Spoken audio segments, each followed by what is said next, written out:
It's the most crucial day of this grueling international competition. 1,700 brilliant young minds are gathered to claim the top prize, but they have just a few minutes to sell their idea to the judges. Barred from the room during the highly charged pitch sessions, Dr. Serena McCalla is here to represent one of the best teams in the world. In this ultra-competitive scene, having one or two students competing is unbelievable. This famous science teacher has a staggering 9. The stakes are very high this year at the science fair. I knew I couldn't go back. You just put it out there. She said you've got less than a year to live. Just dug even Luck deeper. is the residue of design. Nobody else was doing it, so why couldn't I? That was the turning point. Welcome to the BUCKiT podcast with Phil Kogan. Every week I talk to mavericks, disruptors, and innovators. People who ditch the excuses, swerve off the predictable road, and epitomize what it means to tick it before you kick it. And that's something I teach my kids. You can't be afraid to fail. Science is a bunch of failures. Before we figure out a cure to whatever, a lot of people actually have failed along the way. And I don't think we tell the kids that enough. The International Science and Engineering Fair is affectionately known as the Olympics of Science Fairs, and it plays out like a teen drama starring the smartest kids on the planet. This science fair is the world's largest international high school science competition, and last year, 1,700 of the brightest scientific teenage minds from 78 different countries faced off in a fierce competition for about $4 million in prizes. And of course, no high school high-stakes drama is complete without the inspirational superhero at the center of it all. I was lucky enough to sit down with the no-nonsense powerhouse Dr. Serena McCalla from Jericho High School in New York, who has dedicated her life working insanely long hours to make sure that her students qualify for the most prestigious high school competition in the world. All right, we still good, Scott? I'm going to slate it. All right, beautiful. All right, well, first of all, I just want to thank you for coming in because we met just before the screening of the Science Fair film, which you became a star in. Thank you. And do you remember where we met? Of course, at the door. I couldn't wait to meet you. Yeah, and you came up to me and you said you're a big fan of Amazing Race. And I didn't know you at the time, but now I'm a big fan of yours because I saw the film and you just shine bright like a diamond in that film. I mean, you stand out and what a great film. Thank you. Yeah. They caught great scenes of my life. And man, have you got like an expressive face and boy, are you expressive in that classroom and what an amazing eye-opening film it was just because it was a window into a world that I never even knew existed. I love that kids are so engrossed in something like that passion, and you just see it just pours out on the screen. I agree. I love it. I love what I do. I love the idea of challenging students to become excellent in science. So it's actually fun. It's not even really a job to me sometimes. I feel like I'm just going to go play with the kids, you know? So it's cool. Mm-hmm. What I think is very evident in the film is, yes, the kids are competitive and the kids want to win and all the rest of it. But I think you're more competitive than the kids. I think you want the win more than maybe they do. I tell them that. I say, when you win, I won too. Yeah. You know, I feel like I won. Yeah, you get the prize or the prize money, whatever it is, but I won because I know you won. So yeah, I am competitive. I definitely feel like I'm in the fray. I do. You are arguably the best science teacher in the world. I mean, when you think about the champions that you've produced, right? Yeah. Yeah. I have some great ones. I have a couple of Rhodes Scholars. I definitely believe I will have a Nobel Prize winner one day. You've changed people's lives. They've changed my life too. So the film, I said, is called Science Fair. It's out right now. I suggest people see it because it's just one of those wonderful documentaries that makes you feel good about the world and the future, and to see that the world is in the hands of these young people. It's, so inspirational. The International Science and Engineering Fair. What is it? How would you describe it to people? It is the best and brightest young minds around the world. They come together for a week, and before they actually get there, and that's what the movie kind of shows the process of getting there too, they have to compete at either a regional or a national fair in order to win placement into the International Science and Engineering Fair. So these students have been working on a project for 12 months. And as a result of that, they've learned how to present it, how to sell it, the science behind it. A lot of them are original ideas. The year the science fair was taped, 500 patents were awarded for the students. From high school kids.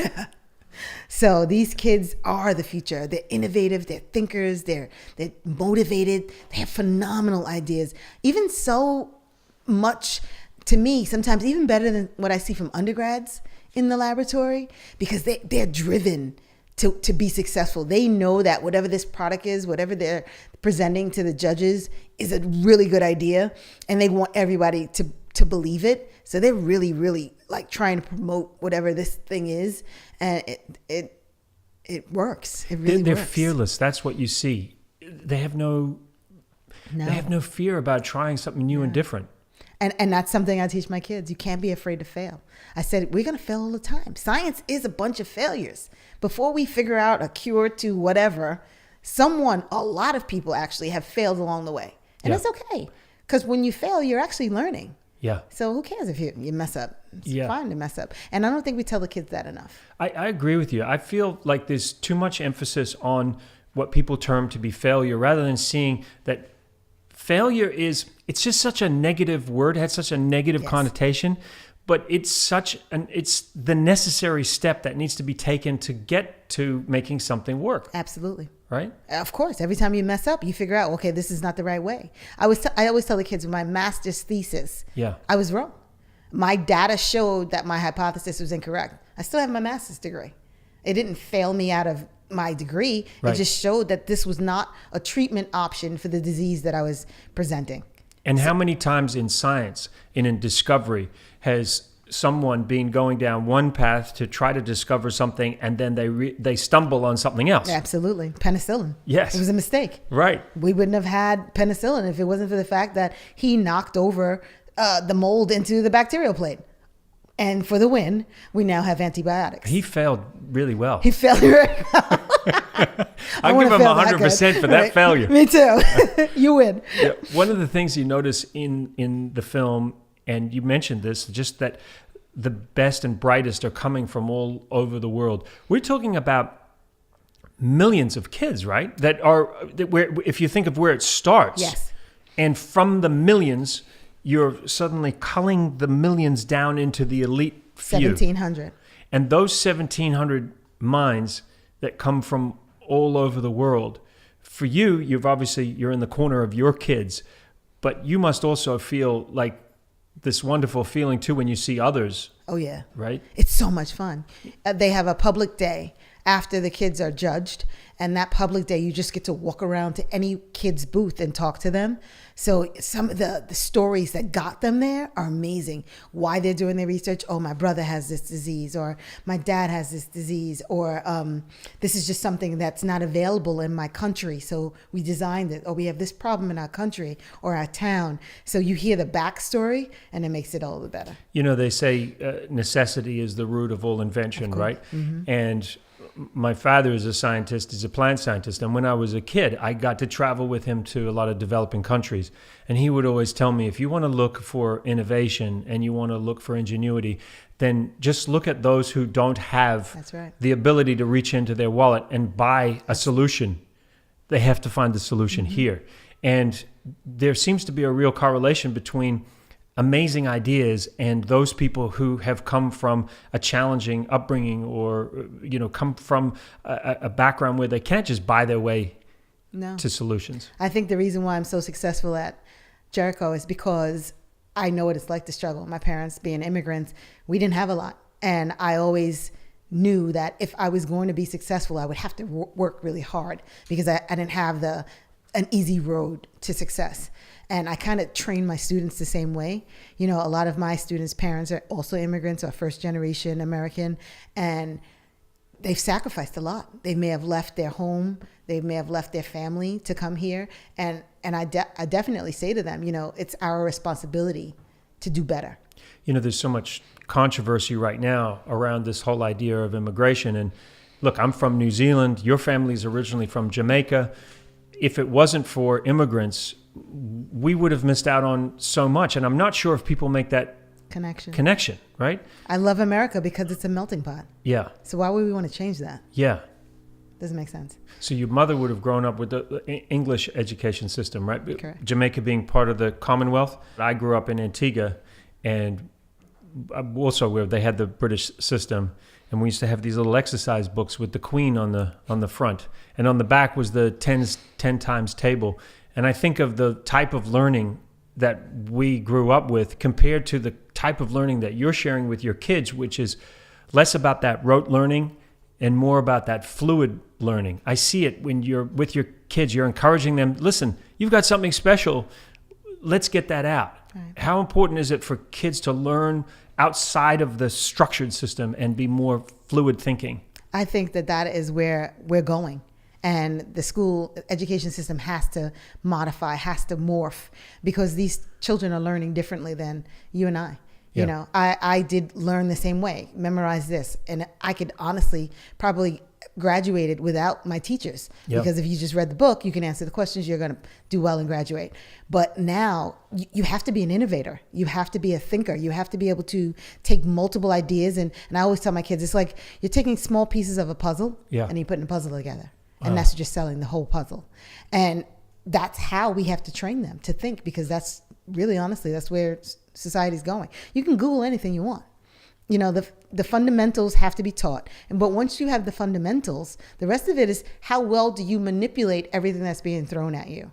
And I don't know if education is doing that well. Do you often think about wasted, like the potential that's wasted because we say to our kids, this is where you must go to school, this is what you must learn, and that we're not looking at that individual and saying, well, what's special about this kid? Right. Maybe they're not good at just rote learning, but there's something about this kid, and how do we tap into that? It's so funny because some of my students, other teachers would say, well, they're not doing so well in my class. And I'm like, they're striving in mine and they're flourishing in my class. But I think it's because I don't allow my students to do anything that they don't want to do. I literally start my session of classes, because I have 3 years of the students. I literally start by saying, we will not do any science work that you're not passionate about. So don't ask me what I like. Don't ask me what I want you to do. I need you to figure out what you love, and then we'll work. And in the film, you see, in science fair, you see some kids who really are not excelling at all in the standard education system, but then there's this brilliance about them. Absolutely. And that comes through loud and clear, which only, again, says we need to look at the individual, and that's the importance of a great teacher.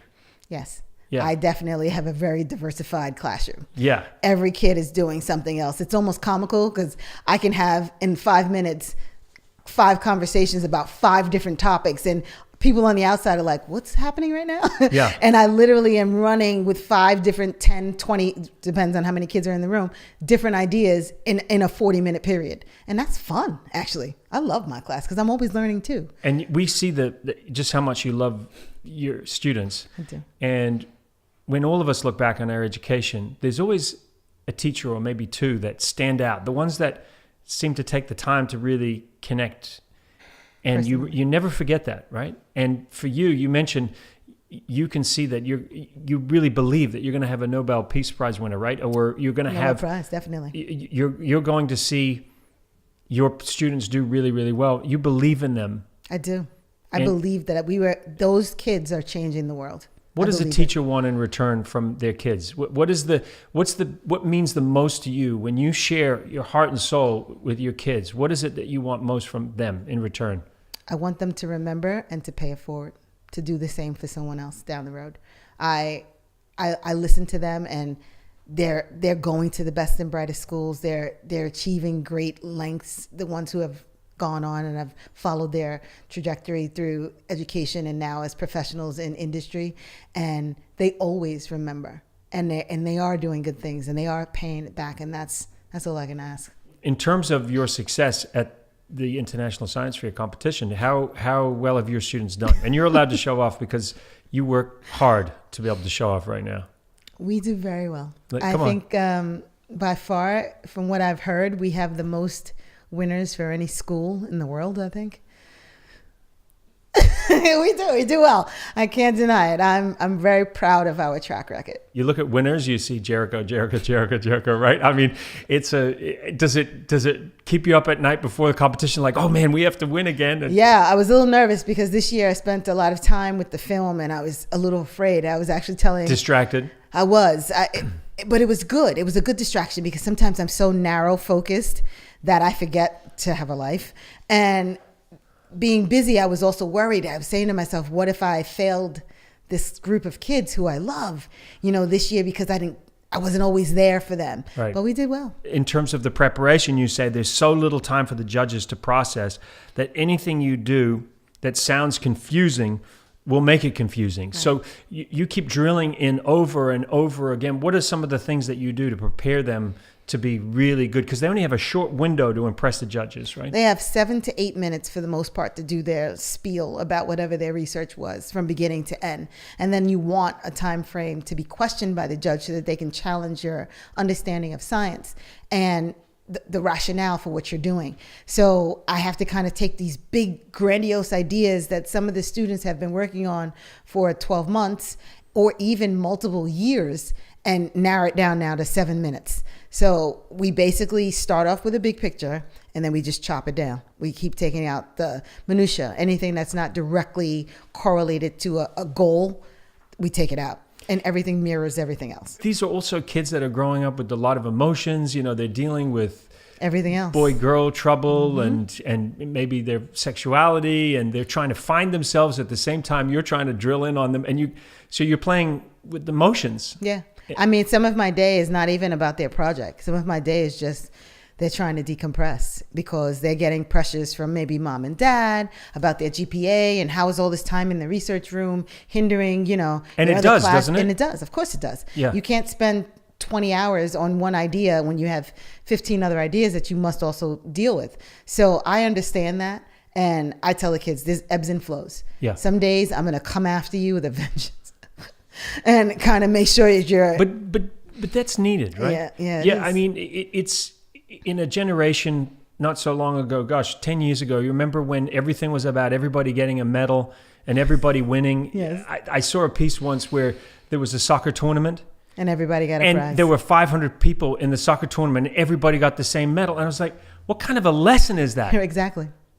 And that's true too. You have to train them that you may not win. Yeah, and that's okay. And it is okay. It's okay to look and admire somebody who is better than you. That's right. And go, well, what is it that makes them better? That's right. And why did they win and why didn't I win? Right. And if you really want the win, then what do you need to do to get there? Yeah. Because you just can't say, oh, I didn't win and give up. Have you ever had a situation where it's a love-hate thing and then you feel like, oh my goodness, I pushed too hard. Yes. Like I broke their emotion. I broke their spirit. I had a young lady ask me before she left, she said, are we going to win? And I told her, no. And I know that that's not what she expected me to say. And I said, I'm going to tell you why I said no, though. And when she left, I felt bad. So I saw her on Monday and I said, I want to apologize. I should have been so direct with saying what I said, but I'm going to tell you why I said it and why I believe what I said. Yeah. And I explained it to her and she told me, she said, no, I appreciate it because a lot of times people don't tell me the truth. Yeah. They don't want us to know that we may fail. And I had to tell her, and unfortunately she didn't win. Well, this speaks again to the idea that mediocrity is not something we should settle for. And for that generation that we're told that they were as good as the next person when they weren't, we're hurting them. You're doing the kids a disservice. Yeah. Because then when they get out into the real world and they realize that they're not the greatest, as they were told, that messes with the head. It does. There's a lot of mental health issues related to the fact that we haven't been honest. Do you feel that there's been a shift back to more of the tough love, more of the honest teaching? I think the better teachers are being honest. Yeah. I think that sometimes it's easier to say, okay, everybody's phenomenal, everybody gets an A+. Because if you give everybody an A+, nobody questions what you're doing in the room. Right. But to be honest is work. Because now you have to help them to get better. And that takes a lot of effort. And you can't push people to do new and different things if you're not challenging them to be better. That's right. Because where's the standard? There has to be a higher standard that you're aiming for, That's right? Even my kids who don't win the competitions are very successful because the echelon of success is so high that even if they don't win the competition, they're going to be really great at whatever else that they're going to do because they've now know what it looks like to really strive and succeed at something. So winning is secondary to me, to them really finding their confidence and trusting themselves that they can be great at something. But this speaks to the fact that you're like this psychologist as well, right? Because you really are, you're looking into their soul and trying to figure out, well, what's different about this person? That one-on-one connection that you have, a lot of teachers don't have that ability because the classroom maybe is too big. Yeah. They can't pull the individuals out of the room. No. Does that worry you in terms of the potential for losing amazing minds because we don't identify? The last thing I wanted to do was to become a teacher. I feel like this profession in this country is so underappreciated and it's underrespected. And I honestly never tell people that I'm a teacher. Even to this day, I say I'm the research coordinator, but I rarely say that I'm a teacher because in my mind... Is there a stigma? I definitely think there's a stigma in this country. One, if it was important to this country, why would you pay teachers $30,000? Yeah. People have master's degrees. I know in New York, you must have a master's degree in order to teach. But the starting salary is like $28,000, $30,000. What? I just paid for tuition for 6 years of education, and now you're going to reward me by giving me $30,000. That's a problem. You know, the best and brightest minds are not going to say it's okay for me to now get paid $30,000 annually as a result of my excellence. So honestly, I'm lucky. I work in a school district that is very well funded. I don't know of many school districts in New York City who have a full-time research teacher. Right. You know, a full-time biology teacher, but not a research teacher. So again, it is about the haves and the have-nots, because as I would love every kid in New York City to have an opportunity to see if science research is even something they're interested in. Right. I went to school in New York City. I didn't know about these competitions. Can you imagine? Like, this is all I do all day now. And you would have crushed it, by the way. I would have killed it. Yeah, I know. But everybody would have turned up, seen you, and they'd be like, I'm out of here. yeah. I'm gone. It used to be funny. Like when Jericho came in, they would be like, "Oh, Jericho's here." Really? Yeah, they knew it. They knew it. Because you have this thing called the look. Now, you know on Amazing Race, and I know you're a fan of Amazing Race. Amazing Race. I have the browsy. You do. Which is this. Yes. Which is when I'm going to deliver some stern information. You have your own thing going on, which is called the look. Yeah, kind of like that. They're kind of like that. See, that scares the crap out of me. That look right there. And when do you use the look? What? I use the look when they are not being the best that they can be. You just give them that excellence, and they know it. I expect them to do everything that they have been trained to do and not to falter. Period. There is no exception. I feel sorry for anybody who gets in your way. Yeah, because I'm going to win. Why do you think it's important for people to see this film and to see this world? Honestly, I think that we should encourage the younger generation to get started in science earlier so that we don't have so many misconceptions about science. And what are those misconceptions? That global warming is not real. Right. It baffled me. I actually had a Uber driver, and he was telling me about his son, and he was so proud of his son who was at MIT, and that he was a first generation immigrant to the United States. We were having a really good conversation.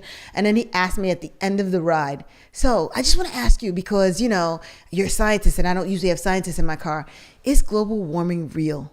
And I was baffled. And I'm like, your son is at MIT. You still don't believe that global warming is real? And it's the truth. And I think that we need to deconstruct some of these misconstrued ideas that if we don't get them early, really snowball and become truths that are really, really hard to negate, even as far as into the government or other leaders that really don't understand the truths in science that they need to understand. I think that as people are seeing dramatic changes, like the wildfires here in California are going to get worse. The temperature swings in countries where certain countries now, their water levels are going to rise to a part where they're going to have to move. As it gets larger and worse, we're going to be forced to make some dramatic changes, and that, I guess, is going to be the next impetus for change. The sad part of all of this is that it's a lot of the developing countries that are going to suffer first. Absolutely. Low-lying islands in the Pacific and in the people Caribbean. Who don't have much are going to hurt the most. The film Science Fair, I wondered if you could take us into that day when millions of ideas from young people have all culminated with this big day where 1,700 of the brightest and the best from all over the world come to the event for final judging. You've done everything you can. Just take us into that day. Where is it normally held? Like in a big convention hall? A huge convention center. In different places around the United States? Yes. It is amazing. And I don't know how else to describe it. Is it like Super Bowl for you? It's better. Okay. And I love Super Bowl. I love football. But it's better because this is work that is going to shape the world. So when you look at it from that perspective and the Super Bowl, it's not just entertainment. It's something bigger. I love it. I love it. I love it every year. I tell the kids that come back, it reinvigorates me. I'm like pushing them and I'm challenging them. I even take like video and I snapshots and I always share it with them because I want them to see it so that they can say, okay, this is where I'm aspiring to go. And again, I think that helps with our school success. I make the kids come in and talk to the other kids about it because it's like nothing else. The kids literally say, it's a week that will change your life. Because now you're interacting with kids who are just like you, but from all over the world. You mentioned the 500 patents, right? What happens at these events that changes the course of the lives of these young people? Are there people from all walks of business that come in, they want to see what's going on? So part of and to me, the more important day is the special awards ceremony. And you have every country being represented, but also you have a plethora of big name corporations, top 500 companies giving prizes. So now they're meeting these kids. They're leaving their business cards with these kids. So now these kids... Is that crazy? It's crazy. It's a Fortune 500 company is giving a business card to a teenager. Google. My kids have gotten Google internships from going to ISEF. Intel internships, Regeneron internships. I mean, some of the best genetic companies are there giving the prizes, and their company leaders are leaving their business cards with 17-year-olds talking about, okay, well, next summer, why don't you come work with us? Well, I think what's great about the film is the different kids that they chose to profile in the film, and so diverse. Yes. And all of them highly motivated for different reasons. Absolutely. Like you said, motivated because there's an illness in the family and they want to do something to help. Ideas that will change the world. And Kashfia, who's a Muslim girl, and she's at a massive sports-obsessed high school where she's in the shadows. Sure. And yet she's probably the best of the best in her... certainly the best of the best in her chosen field, but a shining light at the high school, and yet people don't even know who she is. Kashfia had attended ISEF since a freshman. She'd been there 9th grade, 10th grade, 11th grade. And that's highly unusual? Very unusual. It's very hard to make it there at all. Never mind to make it there repeated years when she had very little support. So just the fact that she made it there every year, and I'm not going to give it away, but she did very well. And the school really doesn't recognize her for it. But why is that? What's the hesitant? Why? It's a mindset. Yeah. The school, all they see is football. They don't see, I guess, the best and brightest in other realms. They only see football. And unfortunately, she wasn't in football. Well, I love football. Me too. And I think sports are very important for the minds of young people. Mm-hmm. But do you feel like there needs to be a shift to also recognize kids that are often labeled as nerds, gifted. Mm-hmm. Tell us about Robbie. He's that math genius from West Virginia. Loves loud T-shirts. He's mischievous. Nearly failed out of high school. This is a guy who ends up with the best and the brightest, and he nearly fails out of high school. He couldn't get accepted to any colleges. This is crazy, right? Because his average is so low. Yeah. But he's absolutely brilliant. He's doing an art show literally right now in Paris. Really? Literally. He was on the cover of Bloomberg Weekly. And so here, this is a perfect example of sometimes people come in different wrappings, and that's okay. Absolutely. And he always says to me, you know, Dr. M, you and I would get along well if I was in your classroom. And I believe we would have. Because if you get to know Robbie, like if his teachers really just got to know him, they would see how great he was. And then they would have to work hard just to make sure his GPA was just a little bit higher so he could have gotten into college. Because he's clearly got the brain, but he's just focused on something else. Mm-hmm. But again, that goes back to your point about sometimes it's okay to let a young person follow a different path. Absolutely. You don't have to fit into a template. No. And unless we do, that's such a fragile, there's a human being there. That's right. And they're fragile. Yes. And there's a little tipping point there, right, where somebody like that could just turn the other way and be lost and disappear. Yep. And what's sad is I don't want it to sound like as if I want all the classrooms to be free for all, but because I do believe there's some structure is very necessary. But I definitely think there's also space to let them just go and figure it out. And honestly, that's what I think is the strength also in my classroom. I have structure. There's definitely rules. But I also just say, okay, let's just try it. And if it you doesn't push work, back too with that, don't you? You say, go figure it out. Mm-hmm. So you're guiding. There must be times where you can see the answers, but you want them to figure it out for themselves? There are times that I literally know the answer and I feel so bad for them because they're struggling and they're like, I can't figure this out. And I'm like, there's an answer though, trust me. And why is it important for you to have them figure it out rather than, I'm just going to give them the answer? Because anything you work at and you earn is worth more than you. Yeah. I have my kids teaching me how to code so I can code and create my own websites when I could just ask them to do it. They'll do it in an hour. But I don't want them to do it. I want to know how to do it too. So if there's a problem, I can fix it. Right. And if they just give it all to me, I'm always going to have to rely on them.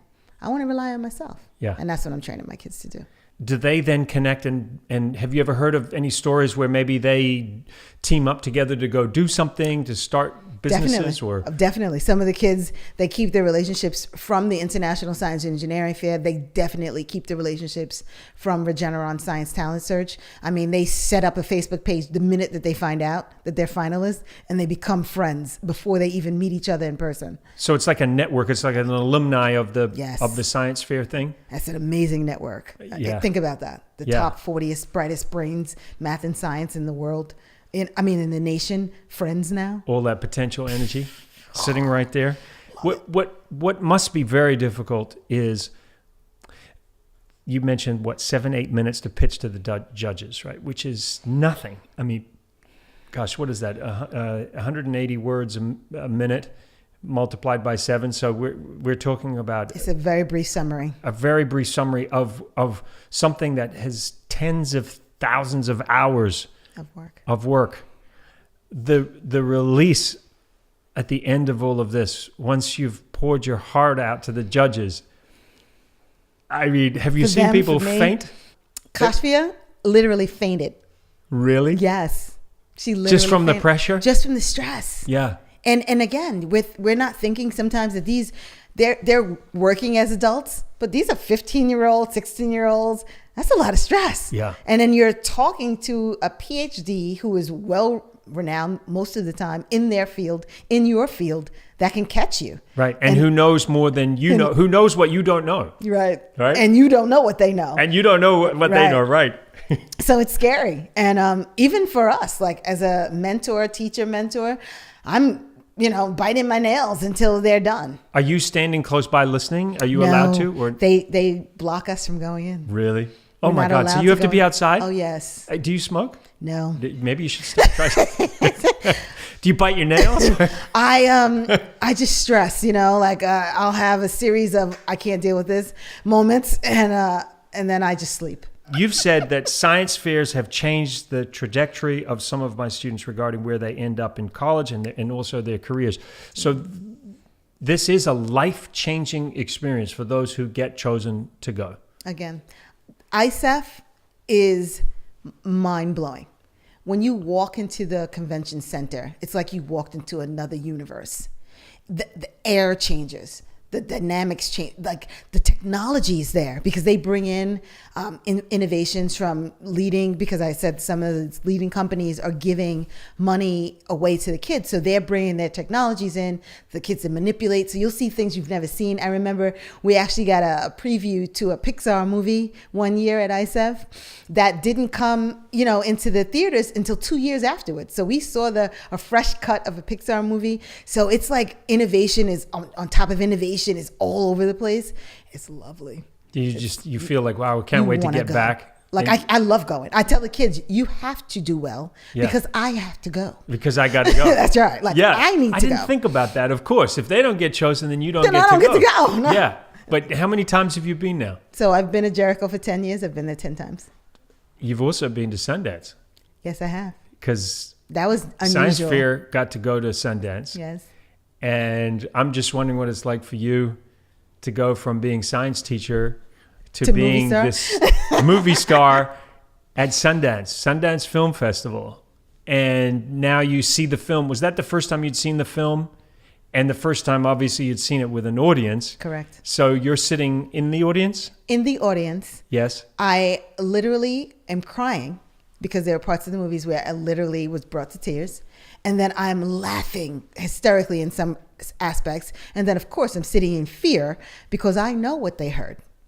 And I am very direct and sometimes extremely assertive with my students. So I was also in fear of that. You were concerned that maybe you'd come across as the horrible teacher. Right. Not the encouraging teacher. Right. Not the encouraging teacher, not the loving teacher, but just this mean lady.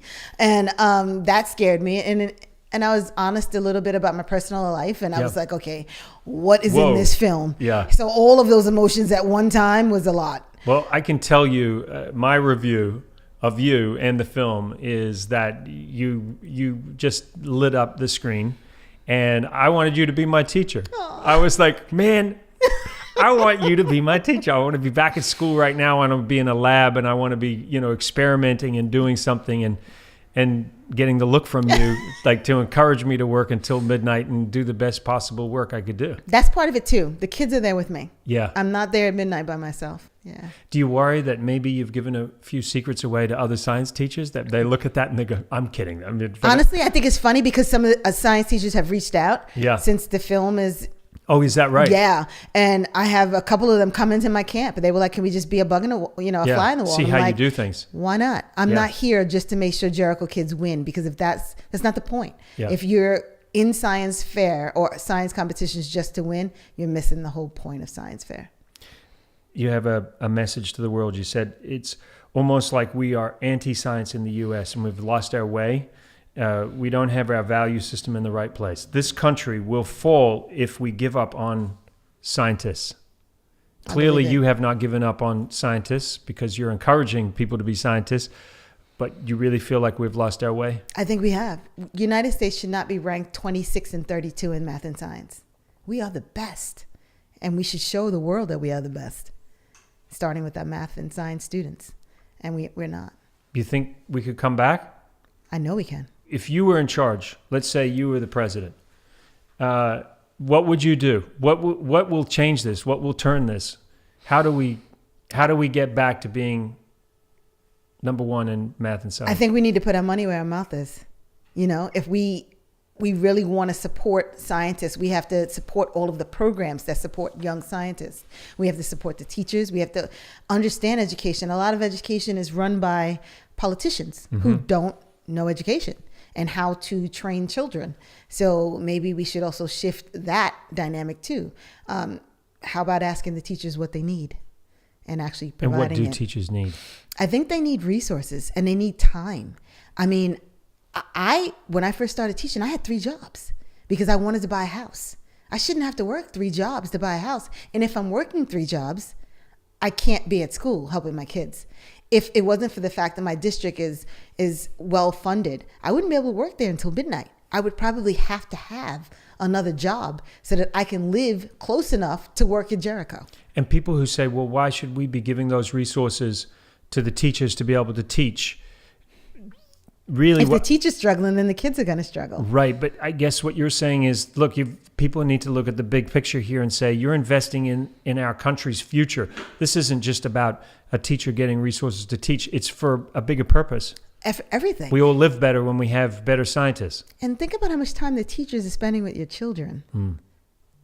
I don't want anyone who's not dedicated to my child's success being around my child. Yeah. You know, I don't have kids, but I feel if I was a parent, that would be something that was very important to me. So if this is someone who is going to be around your child 8 hours a day, don't you want them to be the best and brightest minds? The best of the best. Yeah, and you are the best of the best. We've seen that. Right? So I understand that Science Fair is going to air in May on National Geographic. Yes. And then it's going to be on other digital platforms. You just need to look for Science Fair. Absolutely. And they will see you. Yes. And fall in love with you.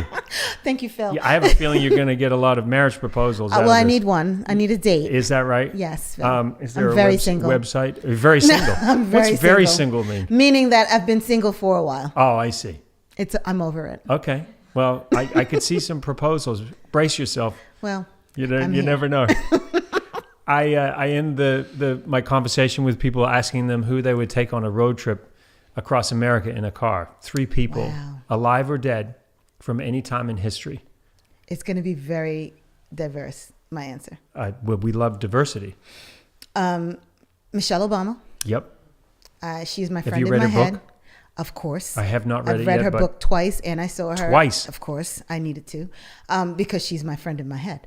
And I know this is going to sound weird, but Yes. Jesus, Yep. I would love to have met the person and understand that perspective and how the following came, Yep. and how you can attract that much love. And the last would probably be, and it's going to sound weird, Albert Einstein. Just because I think he was... this is a great car full. Yeah. Yeah. I think he was a little off. Yeah. And I think a good scientist... In a good way. Yeah. Yeah. I think a good scientist is a little off in a good way. I think you're off in a little way, I and I mean that respectfully. I am off. Yeah, but I think that's what makes the world interesting. Mm-hmm. So who's driving the car out of interest? Not me. I hate Not to you. drive. You hate driving? Maybe Jesus. Jesus, take the wheel. Let Jesus take the wheel. That's hilarious.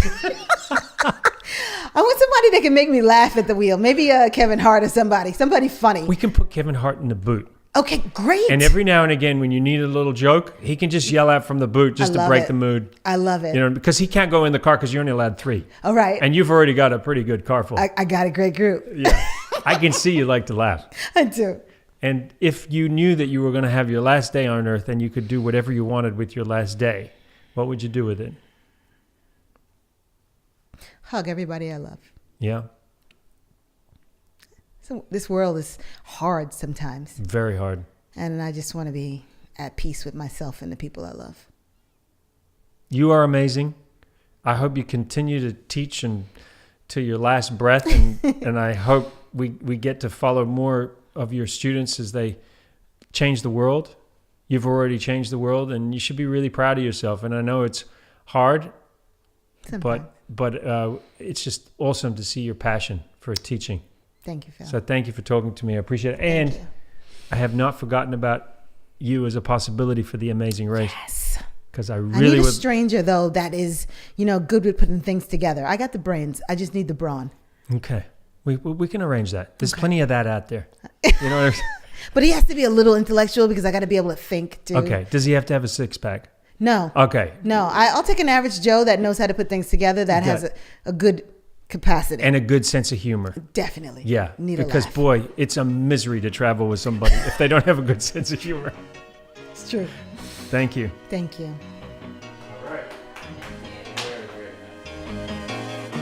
I hope you enjoyed today's podcast. To see more great interviews, go to philkogan.com and subscribe to BUCKiT with Phil Kogan wherever you get your podcasts. Please consider rating and reviewing us.